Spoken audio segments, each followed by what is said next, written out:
Muy bien, listo. Como siempre, chicos, cualquier duda me van diciendo conforme lo vaya platicando para que así podamos ir resolviendo conforme vamos viéndola, ¿ok? Bueno, entonces, esto que están viendo en pantalla es la rúbrica que corresponde para nuestro último entregable que se debe estar entregando el 25 de noviembre próximo, ¿ok?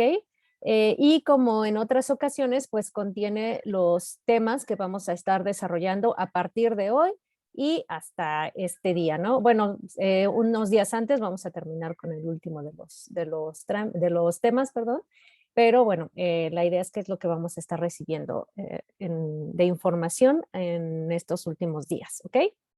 Eh, Muy bien, entonces, el primer punto, igual que la vez pasada, es la presentación o la introducción.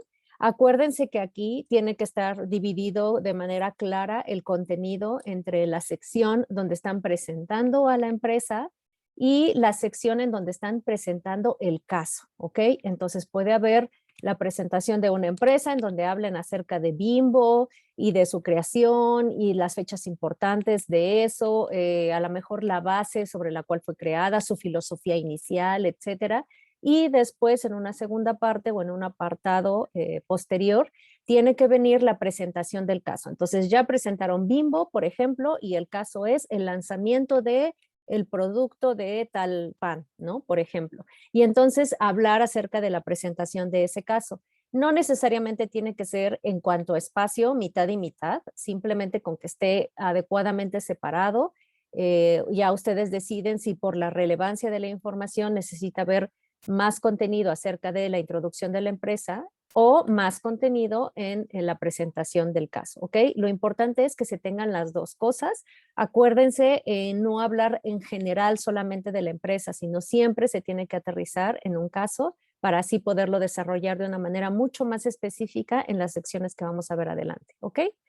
La segunda sección o la segunda parte de la rúbrica es presentación del control de la estrategia. Indicar las acciones que construyeron el control de la estrategia. Incluir objetivos, al menos 2, pueden incluir más, pero al menos tienen que estar 2 contemplados. KPIs o indicadores de cumplimiento implementados, al menos 1 por objetivo, es decir, estaríamos hablando de otros 2, 1 por cada uno. Resultados, al menos 1 por objetivo y acciones subsecuentes, al menos 1 por resultado. ¿A qué me refiero con cada uno de estos? Bueno, vamos a dar un ejemplo. El objetivo de Bimbo para el lanzamiento de este pan que les había comentado en la parte anterior era llegar a nuevos mercados con una cifra mínima de $500,000 de dólares para el primer año, por ejemplo, ¿no? Ese es un primer objetivo. El segundo objetivo es desarrollar una nueva región que sería Asia, ¿no? Para el 2015, ¿no? Por ejemplo. Entonces, ahí ya tenemos dos objetivos iniciales.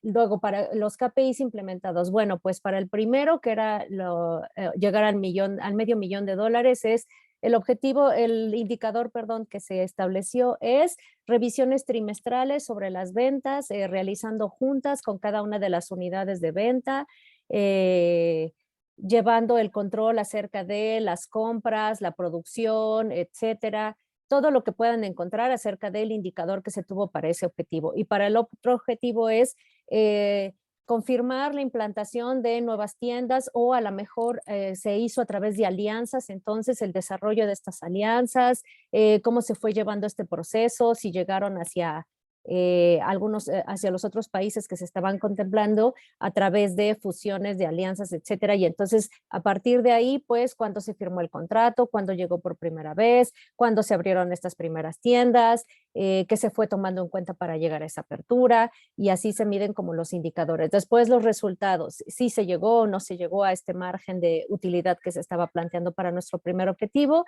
Y el segundo, si se logró tener una implantación dentro de otra región y si esta fue exitosa o si tuvo problemas o si abrieron al principio 20 tiendas y el resultado fue que solamente 5 quedaron abiertas por más tiempo porque no hubo una aceptación, por ejemplo, ¿no? Etcétera.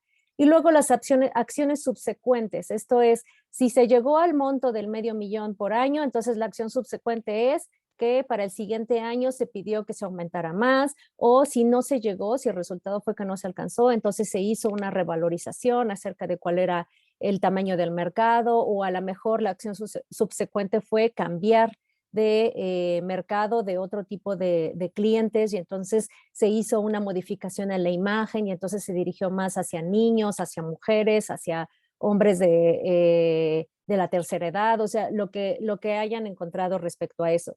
Y por ejemplo, en las acciones subsecuentes del segundo objetivo, que era este de llegar a una nueva región, pues a lo mejor implantaron en 10 países de Asia y se dieron cuenta que los 3 más exitosos eran tal, tal y tal, y entonces a partir de ahí la acción subsecuente fue abrir entonces más tiendas en esos países, o no, se dieron cuenta que de los 10 que abrieron fue muy exitoso, entonces la acción subsecuente fue abrir en 5 más, ¿no? Por ejemplo. Pero ese es el nivel de información que requiero. Obviamente, entre más detalle tengan, entre más investigación tengan, es importante para que tenga mucho más contenido el análisis de lo que ustedes están presentando.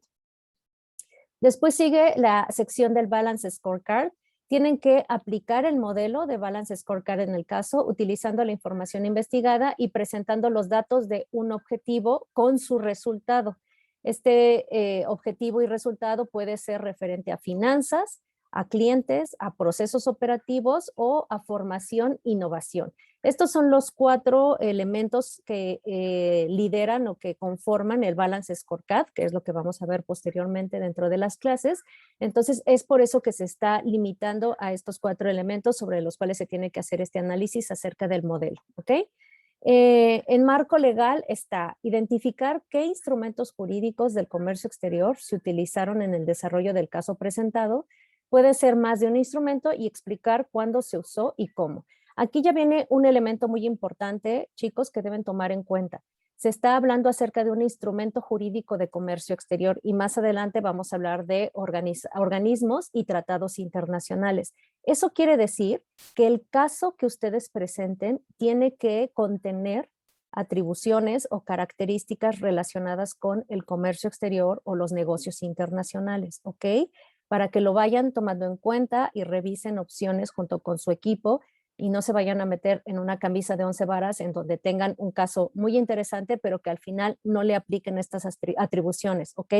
Tienen que tener un elemento de comercio exterior o de negocios internacionales, ¿ok? Eso quiere decir que pueden estar hablando de cualquiera de las modalidades de internacionalización, que ya la vimos, que puede ser licencias, fusiones, franquiciamiento, importación, exportación, obviamente, alianzas, etcétera, ¿vale? Entonces, revisen cuáles son estas modalidades o estas alternativas que tienen, pero es importante que lo mantengan en cuenta, ¿ok?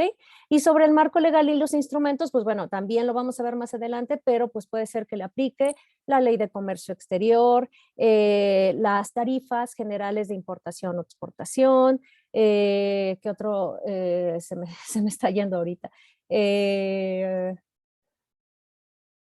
Se me fue, bueno, reglamentos, reglamento de comercio exterior, reglamento de la ley aduanera, etcétera, ¿vale? Pero entonces eso lo vamos a ver más adelante y ustedes ahí van a poder identificar. Generalmente tienen o se pueden identificar más de un instrumento, pero bueno, eso ya lo van viendo de acuerdo a lo que aplica para cada uno de los casos, ¿ok?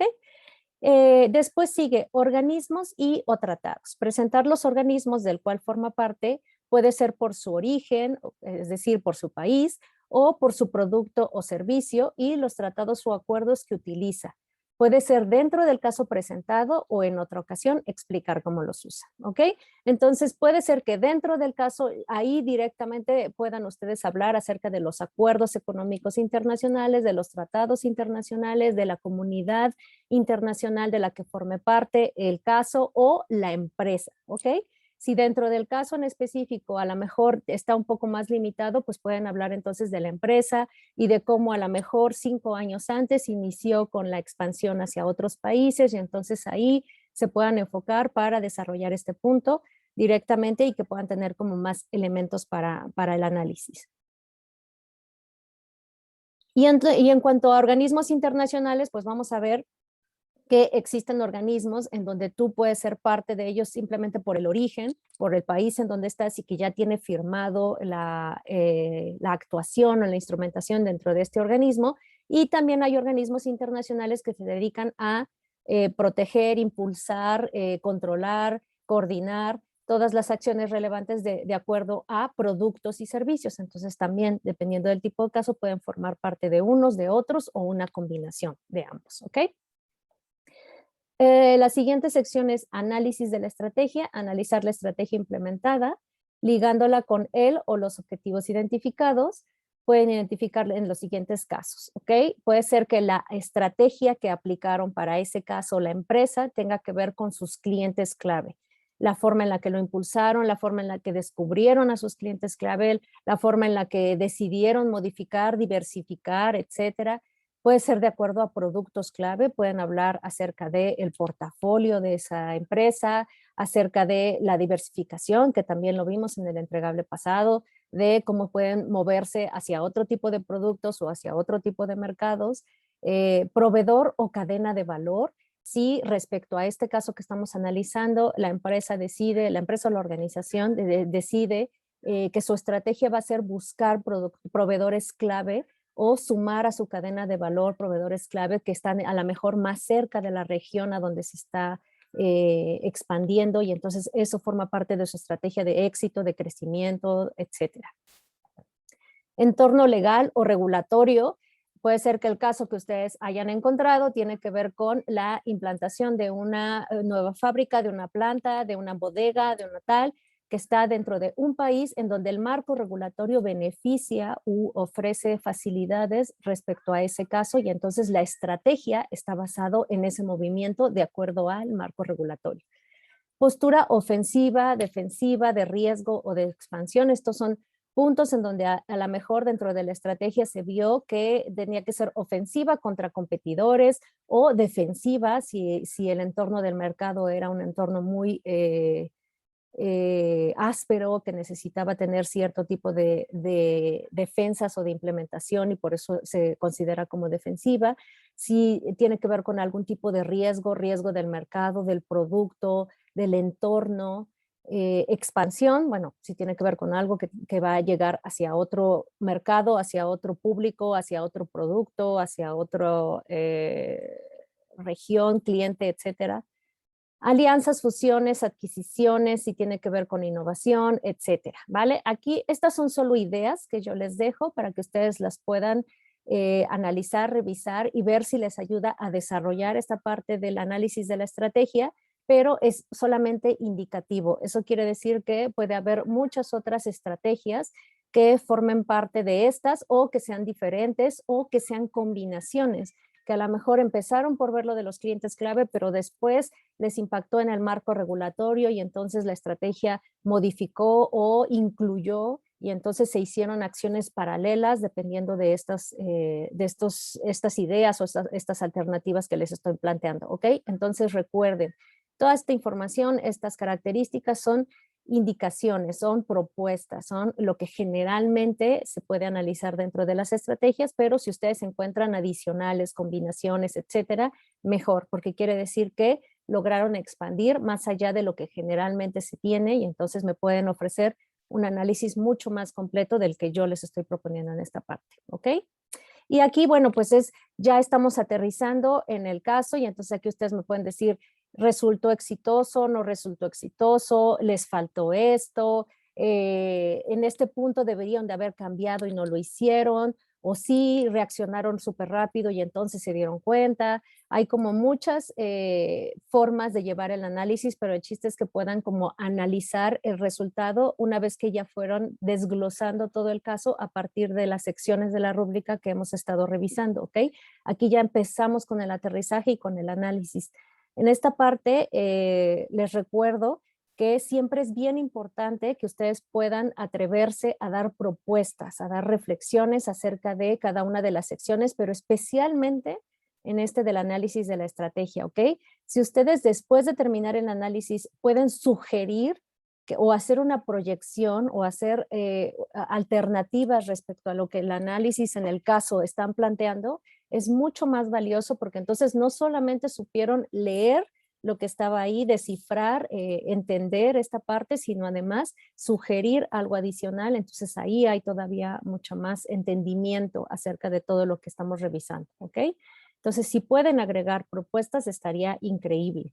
Y bueno, finalmente las conclusiones, tres conclusiones articuladas al menos, y la parte del diseño, que como ya hemos visto en otras ocasiones, pues es algo que se toma mucho en cuenta y que tiene que ver con todo lo que están ustedes revisando dentro del caso, ¿vale? La imagen de la empresa, el caso, etcétera, gráficas, tablas, imágenes, no solamente tiene que ver con los marcos o con un tema decorativo, sino cómo enriqueces el contenido de tu documento a través de este tipo de elementos gráficos que hacen que la lectura sea mucho más dinámica, ¿ok? Muy bien, chicos. Como últimos puntos es esta parte que tenemos aquí arriba, que estoy viendo que le puse 2 S, pero bueno. La elección del horario en el que se van a hacer las revisiones de este entregable va a ser a partir del lunes 22 de noviembre y hasta el 24 de noviembre.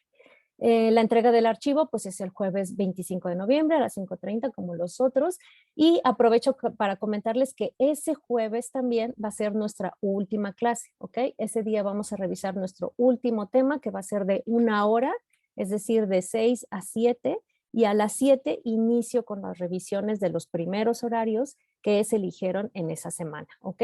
Esto quiere decir que nuestras revisiones van a ser el lunes 25 y el jueves 29. Creo que sí es lunes. A ver, alguien ayúdeme, porfa.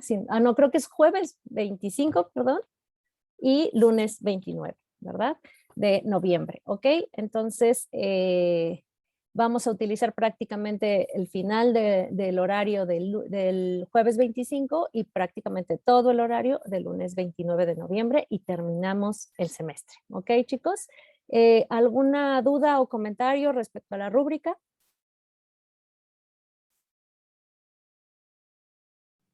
Creo que no, Sandy. No, Sandy, todo claro hasta ahorita. Ok, chicos. Bueno, pues entonces eso sería lo primero que vamos a revisar el día de hoy. Ya estamos entrando en la recta final. Los temas que están viendo aquí son prácticamente los temas que vamos a analizar en la unidad 5. Ya tienen todo el contenido de la unidad 5 abierto en Moodle para que lo puedan revisar, puedan ver qué es la información que va a venir, el tipo de actividades que vamos a tener, y con eso estaríamos cerrando el semestre. La unidad 6 solamente consta de un tema, en nuestro caso, como ya les había platicado al inicio del semestre, en el temario original, la unidad 6 se trata de análisis de casos, en donde en toda esa unidad solamente habla acerca de cómo analizar los casos y qué tipo de casos podemos ir viendo de acuerdo al contenido que se revisó en el semestre. En nuestro caso, yo lo incluí en cada una de las unidades, entonces en la unidad 6 solamente vamos a ver un tema acerca de cómo construir estos análisis de caso, que es justo la que vamos a ver el 25 de noviembre, y con eso terminamos el semestre, ¿ok? Muy bien, chicos, pues entonces vamos a pasar al tema del día de hoy, que tiene que ver con el control de la estrategia. Y lo que vamos a hacer para iniciar es revisar un caso, ¿ok? Esto nos va a ayudar mucho a aterrizar los conceptos que vamos a desarrollar el día de hoy y a tener una referencia con la cual irlos ligando, ¿ok? Entonces, por WhatsApp les voy a mandar ahorita el caso.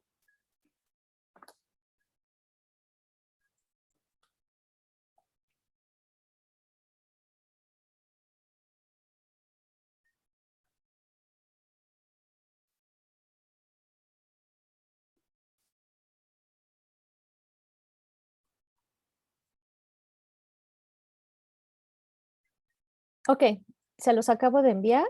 Entonces, vamos a ver qué horas son. Son las 6:26. Ay, no, perdón. Listo. Ok, bueno, entonces vamos a entrar ya de lleno a nuestro tema una vez revisada la lectura y vamos a ir relacionando las partes de lo que acabamos de ver con este tipo de información, ¿vale? Entonces, vamos a la introducción acerca de este tema del control. Primero, ¿qué se entiende? Es un proceso que consta de una serie de pasos cuya finalidad es garantizar que el desempeño real se ajuste a lo esperado o bien que los planes sean modificados. Es decir, primero tendríamos que hablar de pasos para garantizar el desempeño real, ¿ok? Y aquí volvemos a la importancia de los objetivos y que además estos objetivos tengan como base la información que vimos más hacia el inicio del semestre relacionada con este tema de la misión, la visión y todo lo que conforma la base de la organización para que sean coherentes con ellos y entonces sea mucho más sencillo buscar llegar a ese cumplimiento. ¿Ok? Después, la segunda parte dice, es la función del sistema que ajusta las operaciones según sea necesario para lograr el plan o para mantener variaciones de los objetivos del sistema dentro de los límites permitidos. Aquí es importante ir identificando cómo en cualquiera de estos escenarios se puede visualizar la oportunidad o la alternativa de hacer modificaciones, de actualizar, de ser flexible respecto a lo que teníamos planteado, los pasos para llegar a ello y después cuáles son los resultados que este control y que esta medición nos está dando para entonces ser capaces de ir modificando lo que sea necesario y llegar lo más cercano posible al objetivo inicial que se tenía planteado. Y finalmente, en el tercer punto, dice, los controles deficientes dentro de una empresa plantean amenazas importantes como el uso ineficiente de recursos, errores de procesamiento, reducción de la rentabilidad, falta de cumplimiento normativo y robo o malversación de activos por parte de los empleados. Y esto solamente como primeros ejemplos respecto a los riesgos que existen de no marcar bien controles y por lo tanto también no marcar adecuadamente los indicadores o los elementos que para la medición vamos a estar realizando dentro de nuestra organización respecto a estos objetivos. Entonces, aquí es muy importante también identificar cuáles son los riesgos, no solamente de no tener los objetivos bien planteados, de no tener los procesos o los planes, el plan de acción para llevar a cabo estos objetivos, sino también de los controles y entonces cómo eso puede llevar hacia situaciones totalmente contrarias a lo que está buscando la organización.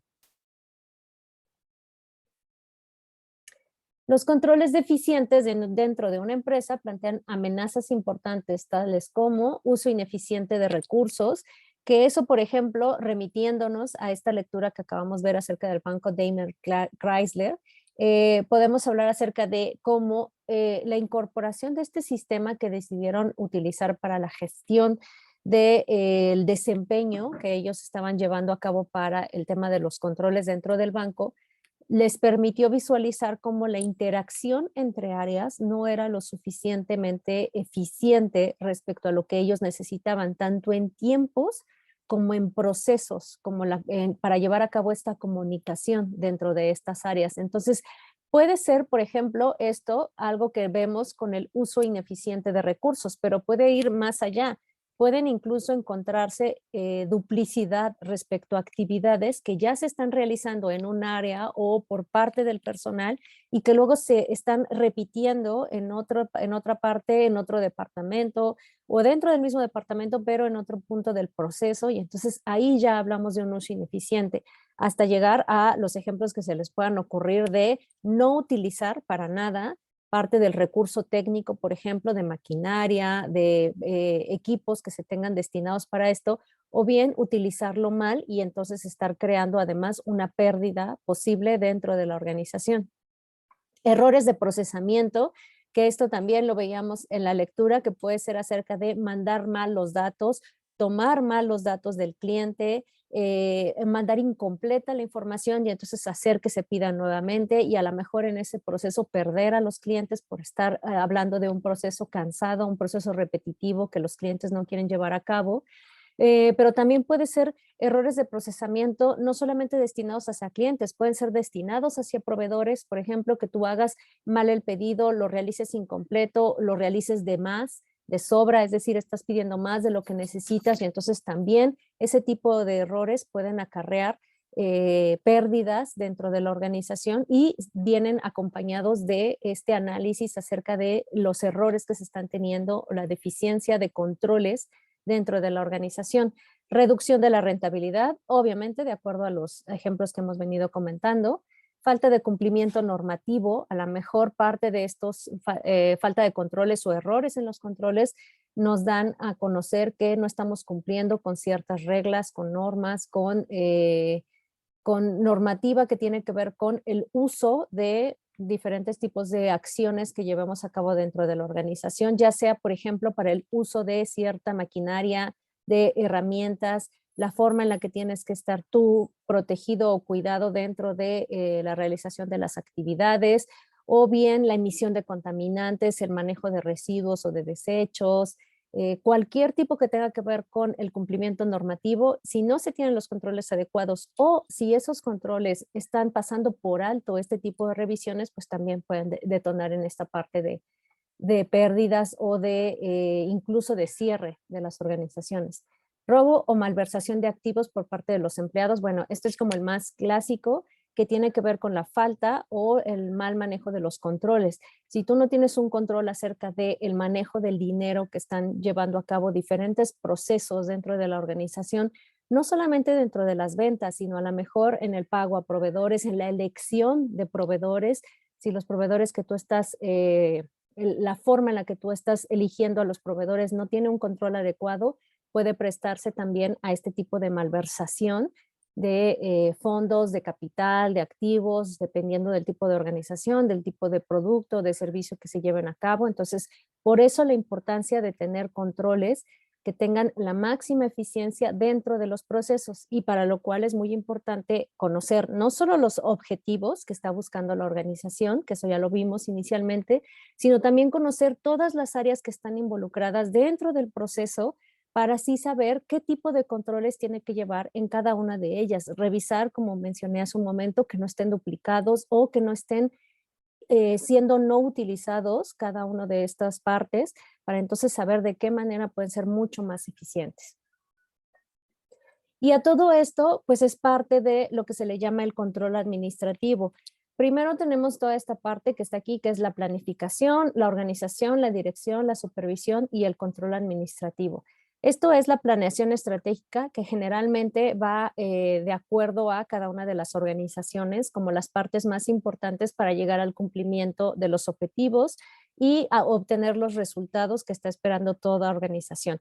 Y siempre en el eslabón como penúltimo, porque siempre se habla que esto es un ciclo, es decir, una vez que se llega a esta parte se tiene que iniciar nuevamente. A lo mejor, habiendo revisado los controles, te das cuenta que hay que modificar, actualizar, realizar algunos cambios, y entonces por eso se vuelve a la planificación.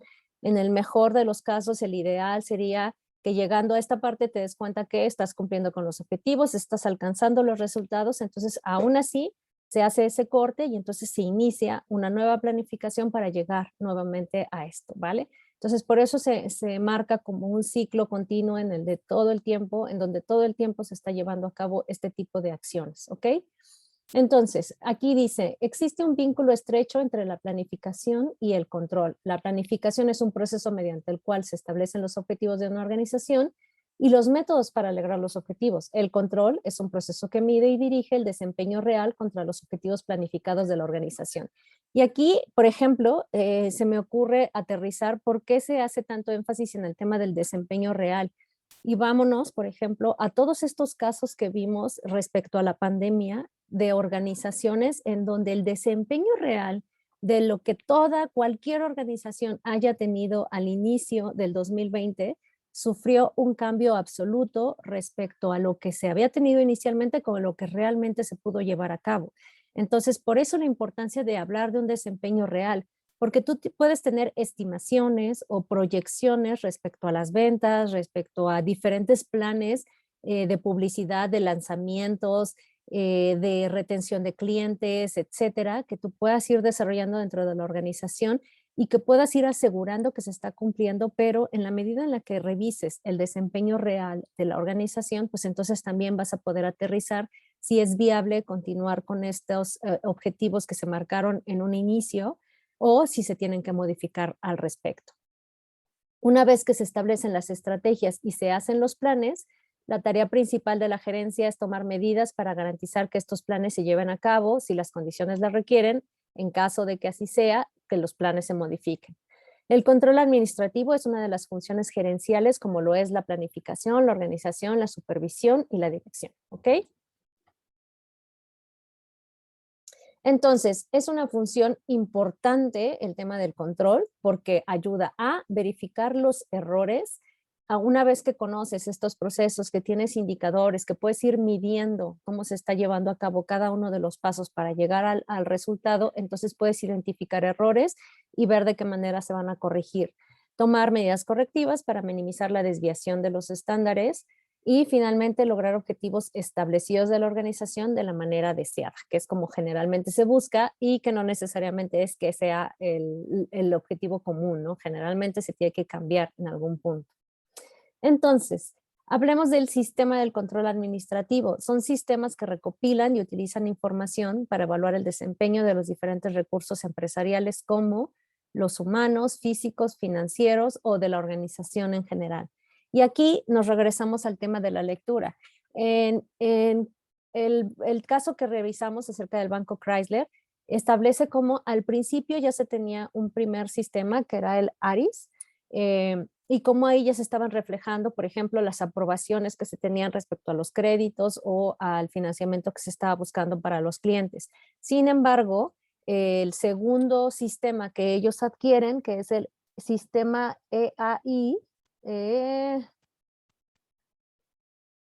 para la customización de procesos, que lo anoté aquí, por eso me volteé, habla entonces de cómo no necesariamente un sistema resuelve los problemas que se puedan tener respecto a la falta de controles o que no se conozca bien el proceso, sino que a lo que los obligó la implementación de este sistema fue a unir las áreas que estaban relacionadas para la aprobación o para la conclusión de estos objetivos que se buscaban, que era la aprobación de financiamiento para los clientes, y eso también les ayudó a detectar los errores que se estaban llevando a cabo respecto a la comunicación entre estas áreas y cómo muchas veces un proceso inicial, que era esta recopilación de datos de los clientes, si no se llevaba de manera adecuada, entonces trastocaba el resto del proceso y hacía que fuera más complicado llevar a este tema en el tiempo en el que se tenía establecido o el tiempo ideal con el que se había creado este proceso, ¿ok?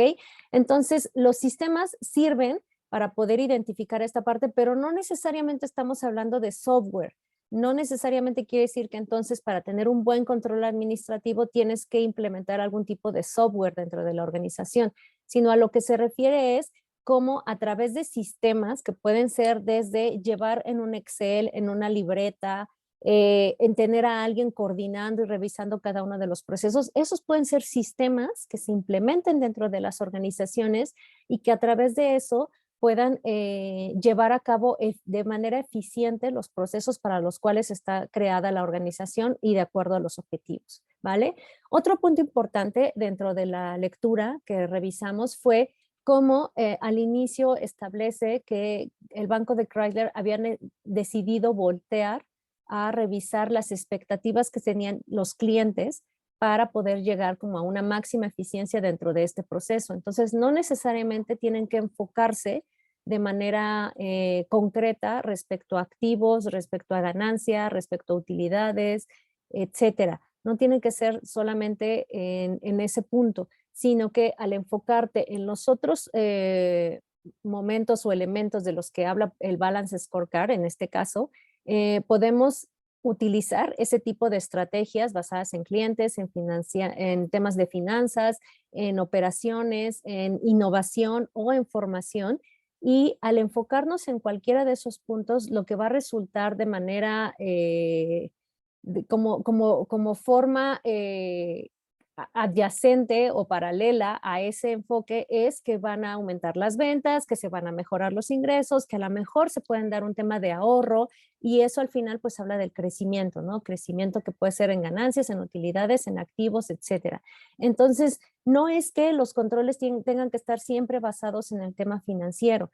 pueden estar en cualquiera de los otros elementos que en este caso marca el Balance Scorecard y a partir de ahí entonces determinar en qué puntos. Pero esto no solamente se trata del Balance Scorecard, el caso que revisamos es de eso.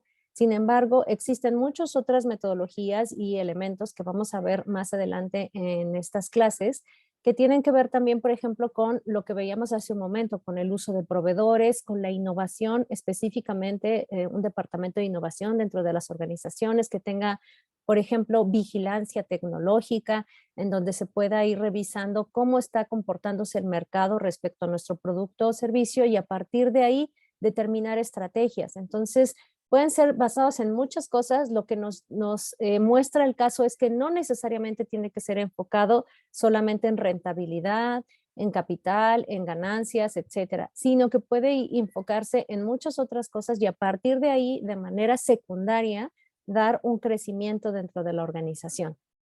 ¿Ok?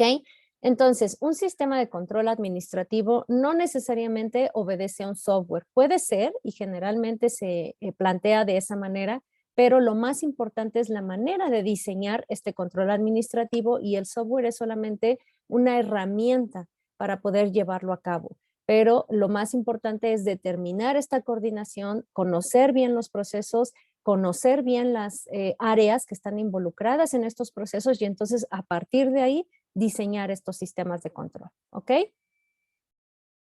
Un sistema de control administrativo es la manera en que los gerentes pueden documentar sus estrategias o políticas organizacionales. Igualmente, es una forma de evaluar el desempeño de los procesos corporativos internos, comparándolos con los objetivos y políticas declarados.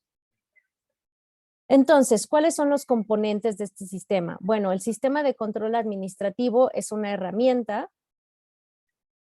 ¿Dejaron de ver mi pantalla? No, Sandy, sí se veía la diapositiva. Es que decía que lo había puesto en pausa por estar moviendo aquí los controles. Ok, lo siento.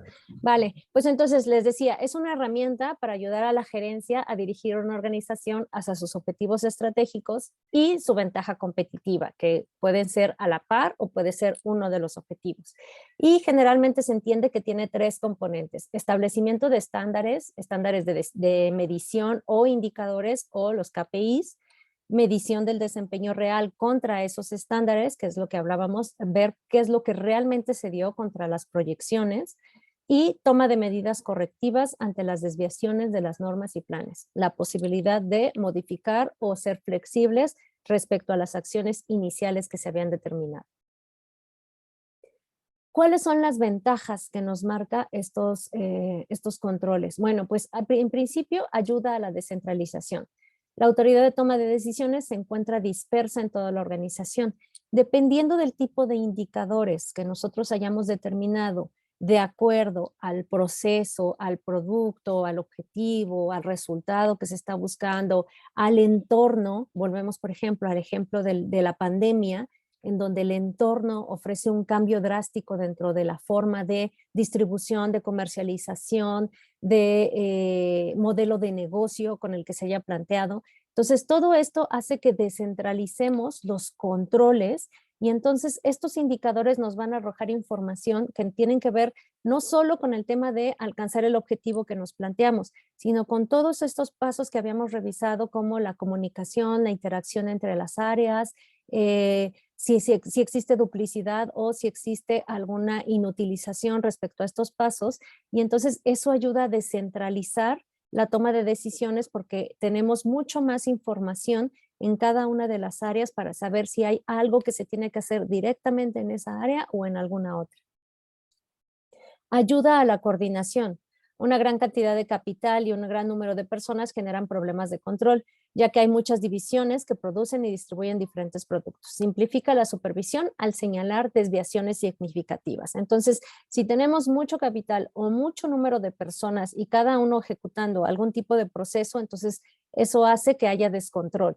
Pero si simplificamos los controles y establecemos indicadores precisos, en donde se puedan hacer cortes de información respecto a cuántos contratos se cerraron, cuántas ventas se obtuvieron, cuántos pedidos se mandaron, cuántos nuevos proveedores fueron los que se entregaron, en qué tiempos, como marcaban aquí, hicieron, por ejemplo, indicadores dentro del caso acerca de calidad, acerca de tiempo, de cantidad, etcétera. Entonces, si ustedes van marcando cada una de esas coordinaciones, entonces todo un equipo de personas se concentra solamente en el cumplimiento de ese indicador y eso hace mucho más fácil no perder el control porque entonces simplifica la forma de coordinar estos procesos.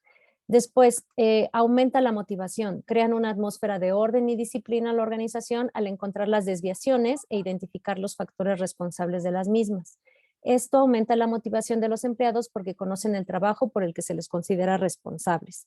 Esto parece muy simple o muy obvio, pero de verdad, dentro de las organizaciones, tener claridad acerca de qué te toca hacer a ti y qué tienen que hacer los demás dentro del proceso completo, es algo que ayuda mucho a que tú seas más eficiente y que, como lo marca aquí, tengas una motivación respecto a en dónde pueden obtenerse también la información acerca de los procesos siguientes a lo que tú estás desarrollando.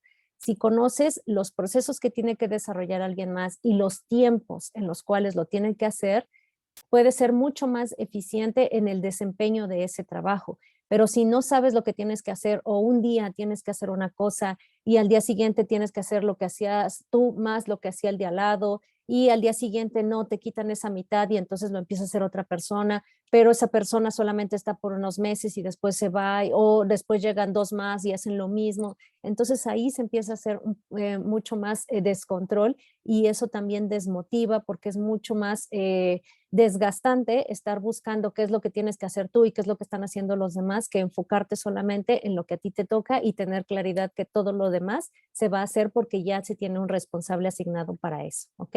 Entonces, por eso también los controles pueden dar este tipo de ventajas y que también estaba marcado dentro de la lectura, o sea, como al haber determinado este tipo de criterios en donde hablaban del tiempo, la calidad, la cantidad y la eficiencia, pues entonces también podían ver a qué departamentos correspondía cada uno de estos criterios o el cumplimiento de estos criterios y entonces así se podía localizar qué equipo tenía mejores resultados y poder incluso analizar esas buenas prácticas y llevarlo hacia otros departamentos o hacia otros equipos y entonces multiplicar estos efectos positivos que se estaban llevando a raíz de los controles. Sin embargo, no todo es miel sobre hojuelas.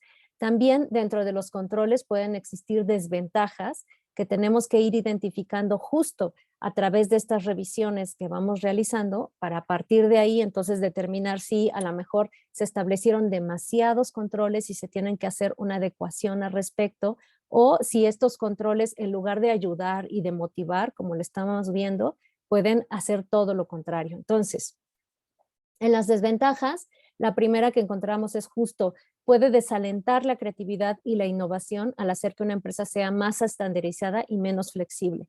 Cuando los controles se vuelven muy cuadrados, entonces eso no ayuda a que la gente pueda tener esta libertad para poder innovar dentro de lo que está haciendo, dentro de los sistemas que está viendo, dentro de los procesos, dentro de los sistemas que se están implementando, pero ahora sí de software dentro de la organización, etcétera. Entonces hay que tener cuidado en que estos controles siempre tengan una pequeña ventana en donde se pueda dar este tipo de creación, de creatividad, de contenido adicional en donde los colaboradores se sientan con la confianza de acercarse y revisar cómo mejorar lo que ya está hecho o cómo innovar completamente respecto a lo que se está presentando. La segunda desventaja es el control administrativo pierde su efectividad cuando el estándar de desempeño no se puede medir, como en el comportamiento humano, el nivel de eficiencia, la satisfacción laboral, etcétera. Entonces, cuando estamos tratando de implementar controles que no tienen forma de medirse o que la forma de medirse resulta subjetiva, que tiene que ver más con criterios directamente de quién está aplicando este indicador, entonces eso deja de ser eficiente para tomarse en cuenta como un control adecuado. Cuando hablamos acerca de obtener un cliente feliz o un cliente satisfecho, ok, pero ¿cómo mides eso? Lo mides a través de una encuesta en donde hablas de que te tardó el tiempo indicado o que tardaste menos en la respuesta O en el tema de los proveedores, por ejemplo, no solamente enfocar el tema hacia los clientes, sino también los controles en los proveedores. ¿Cómo puedes saber si un proveedor está contento, está satisfecho o no lo está? ¿Cuáles son las formas en las que tú tienes que medir eso? Por eso es bien importante mantenernos objetivos respecto a estos controles y saber de qué manera los vas a implementar y que sean alcanzables. Porque también si pones algo como generar reportes perfectos para el envío hacia la dirección mensual o tener reuniones perfectas cada mes en donde se vea directamente la motivación de todos los integrantes, ¿no? Entonces ahí estás hablando de elementos que son muy difíciles de medir y que tienen o que son de muchos factores, que integran muchos factores para poder llegar a ese punto. Entonces tienes que elaborar de manera adecuada los controles y que realmente sean alcanzables por parte de la gente y que no vayas a generar al contrario una frustración de saber que nunca los vas a poder alcanzar porque tienen demasiados criterios subjetivos respecto a lo que estás integrando. El tercero dice, no hay control sobre los factores externos, como la política gubernamental, los cambios tecnológicos, el cambio en la moda, el cambio en la política de la competencia, etc. Este tema lo vimos cuando analizamos el macroentorno e identificamos estos factores de políticos, económicos, sociales, el marco regulatorio, el marco tecnológico, etcétera. Ahí están marcando elementos que no necesariamente pueden estar bajo el control de la organización.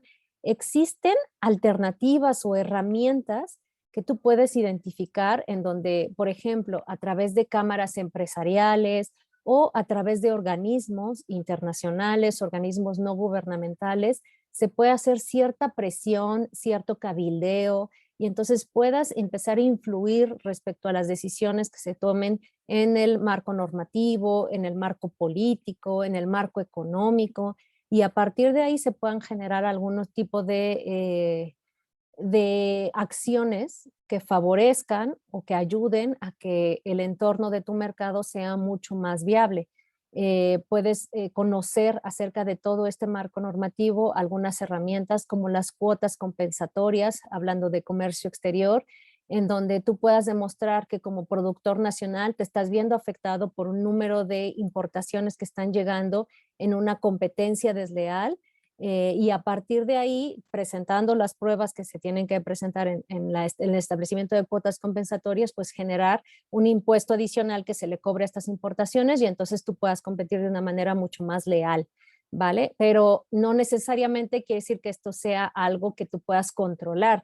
Tú lo sometes a consideración de una autoridad y la autoridad es quien decide si realmente los argumentos que estás presentando son válidos o no. Ahí nuevamente es importante tener como un respaldo de más organizaciones que como tú estén llevando a cabo el mismo producto o el mismo servicio y entonces a partir de ahí tener una fuerza colectiva respecto a esto que estás presentando. Entonces ahí ayuda a todas estas organizaciones que se pueden llevar a cabo, pero no necesariamente quiere decir que así ahí vas a tener ya un control, ¿no? Entonces por eso es importante no poner controles respecto a este tipo de factores externos, porque el que tú puedas decir que al llegar una nueva autoridad local o municipal o federal, a partir de ahí vas a tener un crecimiento o un ahorro respecto a tu organización, pues también solo va a ser algo que no va a ser posible controlar y medir y que si sale completamente diferente a lo que tú tenías planeado, entonces vas a repercutir dentro de la forma en la que tu organización estaba buscando o peleando por llegar a eso. Entonces, es importante identificar qué podemos medir que depende de nosotros y que sí hay que tener una vigilancia constante y revisar continuamente este tipo de factores, pero que no están bajo nuestro control y que lo que podemos hacer es tener medidas de contención o acciones que puedan ayudar a llegar a escenarios mucho más positivos o que tengan más impacto dentro de lo que nosotros estamos haciendo, pero no va a ser un control, no va a ser un indicador, no va a ser una medición que dependa de la organización, ¿ok? Y finalmente, los empleados a menudo se resisten al control, como resultado se reduce la efectividad del mismo. Entonces, también hay que tener mucho cuidado en el tipo de controles que se pongan y tratar de no hacerlos personales o que no sea algo que vaya directamente en función de lo que tenga que hacer una persona como tal.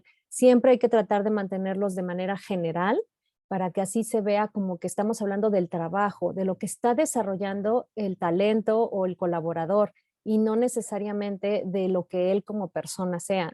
Hay muchas lecturas que hablan dependiendo del tipo de empresa, del tipo de organización, de si es recomendable o no llevar, por ejemplo, controles acerca de la puntualidad, acerca de la asistencia, de si fuiste o no fuiste al trabajo.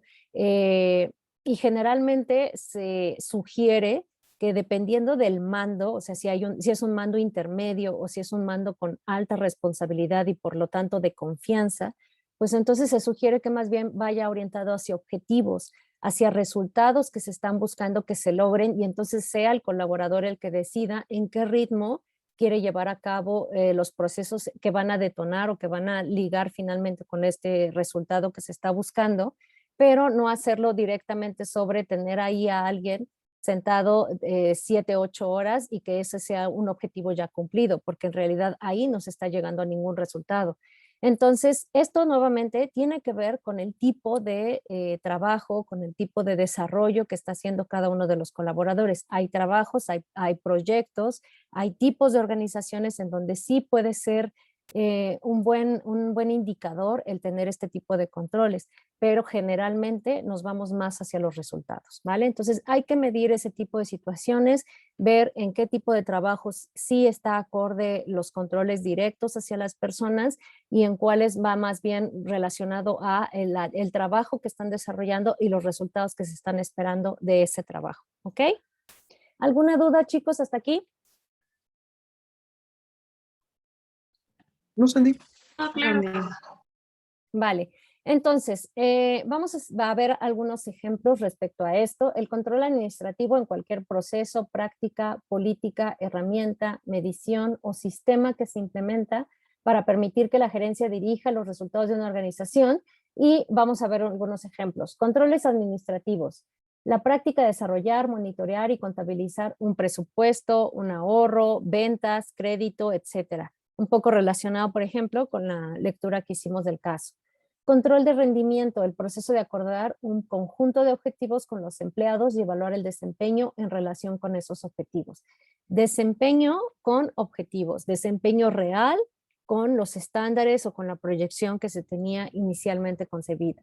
El benchmarking es el proceso continuo de una evaluación comparativa de los resultados de la empresa contra la industria, la competencia o las mejores prácticas actuales. Ahí, por ejemplo, es identificar cuáles son los competidores directos y los competidores indirectos, la industria en general, hacia dónde está yendo, hacia dónde está de manera nacional o local y hacia dónde está yendo a lo internacional. Y entonces a partir de ahí monitorear y hacer una comparativa constante para saber si vamos acorde al mercado en cuanto al segmento de clientes, en cuanto al proceso o al producto final, el desarrollo de la imagen como tal del producto,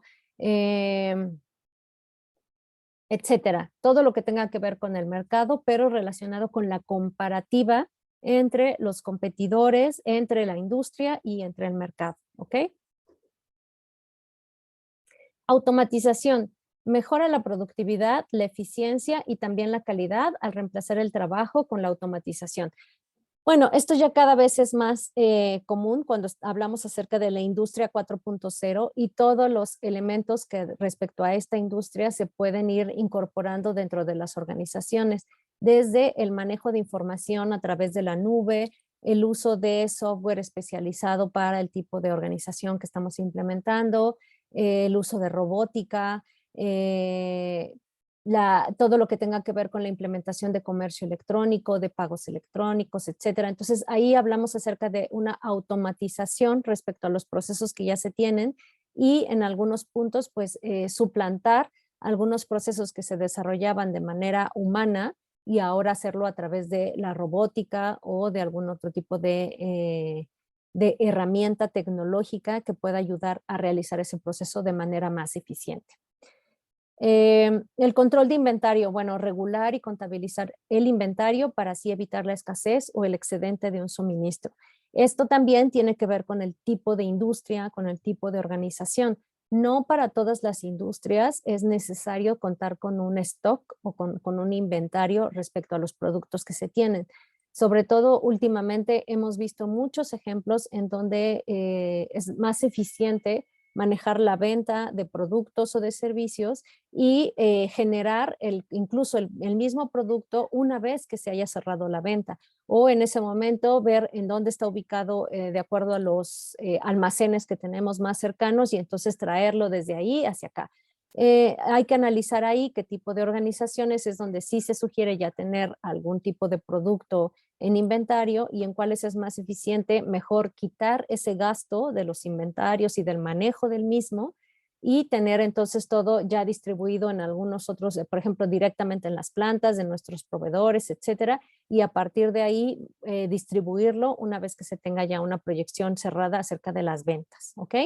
Entonces, todos estos ejemplos, como lo mencionaba hace un momento, son indicativos, no son limitativos. Existen mucho tipo de controles, pero siempre lo más importante para poder determinarlos es conocer a la organización, conocer las áreas que están directamente relacionadas y las que no, los procesos, y entonces ir viendo en dónde puede haber cuellos de botella, en dónde hay atrasos en los tiempos, en dónde puede haber una afectación en la calidad, en el tiempo, en la cantidad, dependiendo de cada uno de los pasos que se tienen que llevar a cabo. Y entonces a partir de ahí marcar este tipo de controles. Hay controles que tendrán que ver directamente con el proceso de producción y hay controles que tendrán que ver con la ejecución de esos procesos, ¿vale? Y ahí, por ejemplo, hablamos de este tema de poner controles directamente sobre los operadores, los colaboradores, las personas que están a cargo de cada uno de estos procesos y entonces ahí ir viendo de qué manera se pueden hacer más eficientes respecto al resultado que se está buscando, ¿ok? Importante aclarar nuevamente, no tiene que ver con un sistema, con un software que se van a implementar, sino con el conocimiento de cada una de estas partes y con eso entonces saber de qué manera vamos a implementarlo.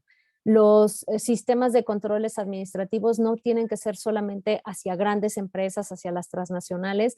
Ahí generalmente es donde hacen más falta, precisamente por lo que veíamos hace un momento acerca de mucho capital o muchas personas. Eso habla de un problema de control, ¿vale? Pero también se pueden implementar a cualquiera de las organizaciones pequeñas, incluso hablando de pymes, en donde hay una o dos personas, siempre que haya un proceso, ese proceso debe de ser verificado, revisado, controlado y generalmente se tiene algún área de oportunidad que se puede mejorar dependiendo de los criterios que se puedan establecer, ¿no? Como los que vimos del tiempo, calidad, cantidad, etcétera. Entonces, esto no tiene que ser necesariamente de una empresa que tenga que tener muchos recursos económicos o recursos técnicos o recursos tecnológicos. Se puede hacer con cualquier tipo de herramientas, pero lo importante es entender la relevancia de tener este tipo de controles y también entender la coherencia que tiene que existir entre estos controles y la base de toda esta información que son los objetivos, ¿ok? Y a partir de ahí entonces identificar si incluso tiene que haber algunos cambios, como les comentaba, en la pandemia seguramente todos estos controles administrativos fracasaron y tuvieron que tener una modificación y una actualización a los nuevos controles que se estaban dando derivados de la pandemia. Y actualmente, que ya estamos como en una segunda etapa de control respecto a esta pandemia, seguramente hay muchas organizaciones que siguen implementando cambios respecto a esto, ¿ok? Entonces, todo se puede ir modificando desde la base de los objetivos hasta los resultados y lo que va en medio es justo esta importancia de identificar los indicadores de medición o los KPIs que son con los que se tienen que ir controlando a lo largo de todo el proceso. ¿Ok? ¿Alguna duda, chicos? No, No, Sandy. Sandy. Ok. Bueno, pues fue mucho más rápido de lo que pensaba. Pensé que íbamos a tomarnos más tiempo. Entonces, me gustaría platicar con ustedes acerca de la próxima clase. Vamos a iniciar con una lectura que ya está en Moodle, ya está subida en Moodle y ya pueden revisarla si ustedes gustan. Y entonces la sesión de Zoom va a ser o va a iniciar a las 6:30. Es decir, se consideran que los primeros 30 minutos de clase lo vamos a usar para esta lectura, ¿ok?